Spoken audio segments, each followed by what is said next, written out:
Communications and Mission Control. Telecom advises Capcom, I've eagled these Omni antennas. Noise continues just as the engines start. The noise is so great I can't hear my own people. Hands over the heads, every member of my team is straining to extract the crew's words from the background noise. Capcom on telling me fight to restart comm, I revert to the Omnis again. The Omnis provide 180 degrees coverage at a low bit rate. 1 minute, final reports tracking data is lost. Guidance indicates as data indicated a 20 foot per second residual, probably due to downtrack error. Final reports the mission control computer has dropped out. They're now restarting. Tracking data is lost. Data has returned. Final report tracking data systems are go. Controllers, without my request, give me their status. There I'll go. The first burst of valid telemetry confirmed the radio velocity error. We're going 20 feet radio velocity component error. Guidance advises, however, it's holding steady. You will watch it. I glance at the large platform at the front of the room. It's now starting to track. The radar data is coming in. It looks good. The computer is doing the job. Capcom advises Eagle. All is looking good in mission control. A lot has happened. We're only 2 minutes into descent. We're at 48,000 feet, killing at orbital velocity, descending at 34 feet per second. The next go is at 2 minutes. Eagle reports an electrical fluctuation. We advise the problem must be their meter. 60 seconds, the LM will roll now face up. And now as the descent continues, it will pitch over, providing the crew the first view of the lunar surface and the landing point. The crew reports landmark tracking indicates they're a bit long. We confirm long. Guidance is now breathing a bit easier. The radio velocity is now down to 18, is holding steady. 3 minutes, 45,000 feet, 115 miles to the landing point. We're coming up to the next go. Again, static, loud popping and crackling obliterates communications and data. We need data for several critical events coming up. We need the data.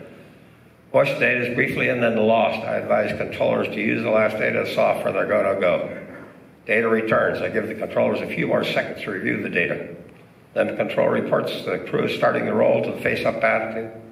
And I pull my team from the descent run to FIDO, guidance, control, telecom, GNC, ecom, surgeon. There goes, ring loud and clear. In fact, guidance did not the intercom. He just yells. The whole room heard him. They hear several stickers from the controllers. We give Eagle the go to continue power descent. We're now 4 minutes in, looking for LEM radar data. A critical go-no-go event in the checklist. Up to this point in the descent, we've been using altitude data provided by the ground, but now we must get the correct altitude data so the lunar module computer can basically control to the proper landing elevation. LEM data, when received, however, has to pass several reasonability checks before we give the go to accept.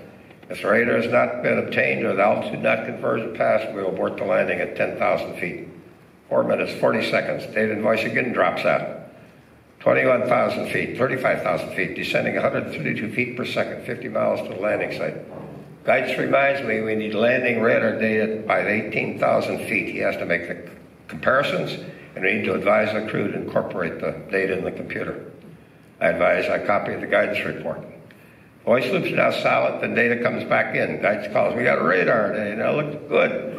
The crew confirms they got data. Delta H, the altitude difference is only 2,300 feet. Spectacular.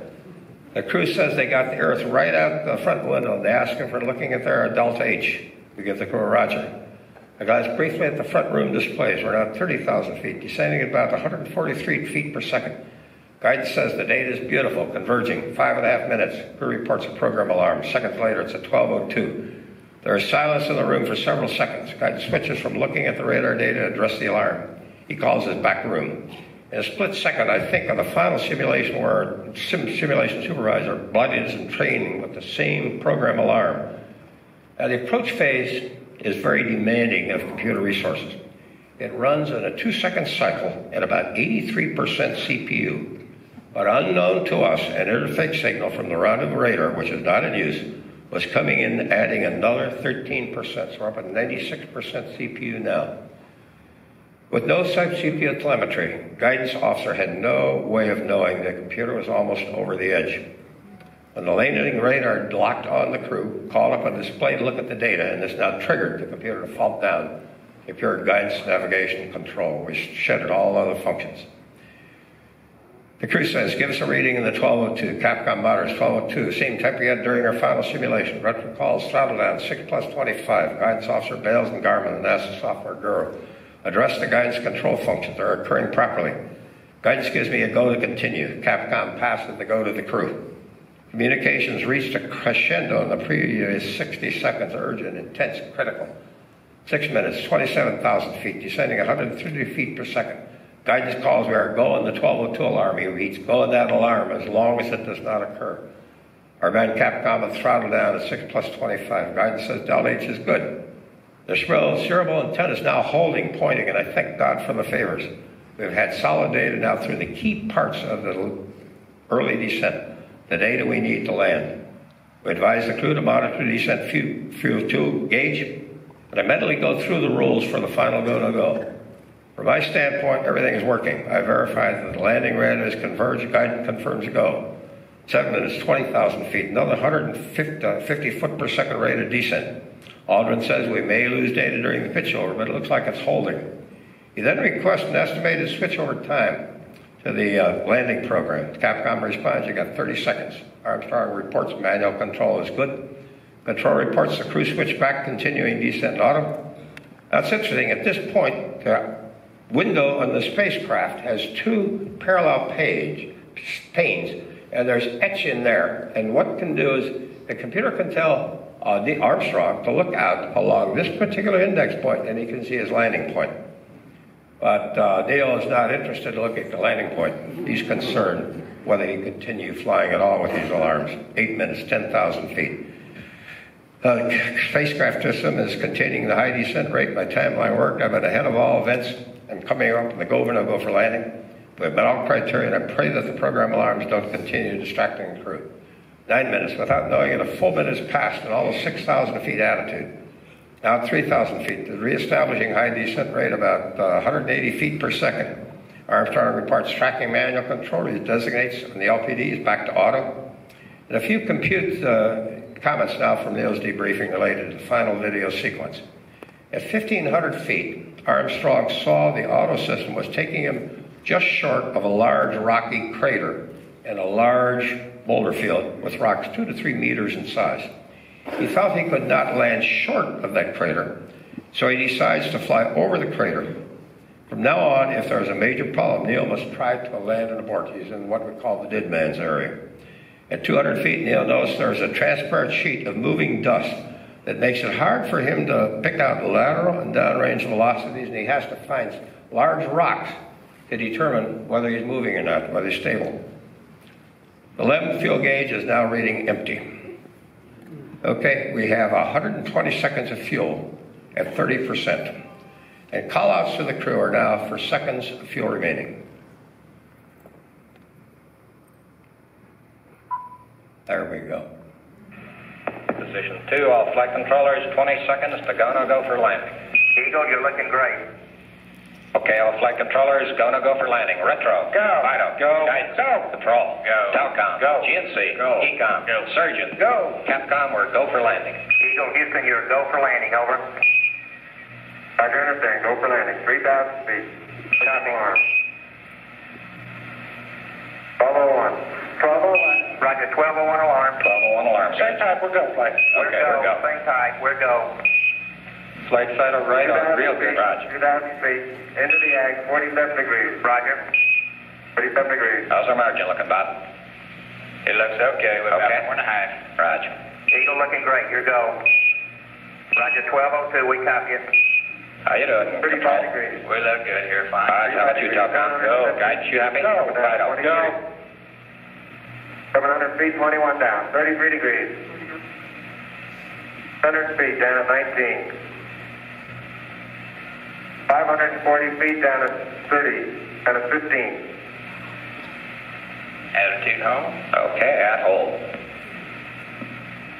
300 feet down, 3.5. 47 forward. Put up. On 1.5 down. Got this paddle up there. 50 down at 2.5. 19 forward. Okay, Bob, I'll be standing back here. Call out shortly. 3.5 down. 220 feet. 13 forward. 11 forward, coming down nicely, 200 feet. 4.5 down. 5.5 down. 160, 6.5 down. 5.5 down. 9 forward. Low level? Low level. Good. 120 feet. 100 feet, 3.5 down. 9 forward. 5%. How many bites? Okay, 75 feet. That's looking good. Down a half. 60. Roger. 6 forward. 60. 60 seconds. 60 seconds. Lights on. 40 feet down, 2.5. Picking up some dust. 30 feet, 2.5 down. Straight shadow. Stand 4 after forward. 30. That's 4 forward, just into the right level. 30. 30 seconds. 30 seconds. Forward. Contact light. Okay, engine stop. Tranquility Base here. The Eagle has landed. Roger, point. Tranquility. We got the yellow green. We got a bunch of gas about the third wind. We're breathing again. Back to line.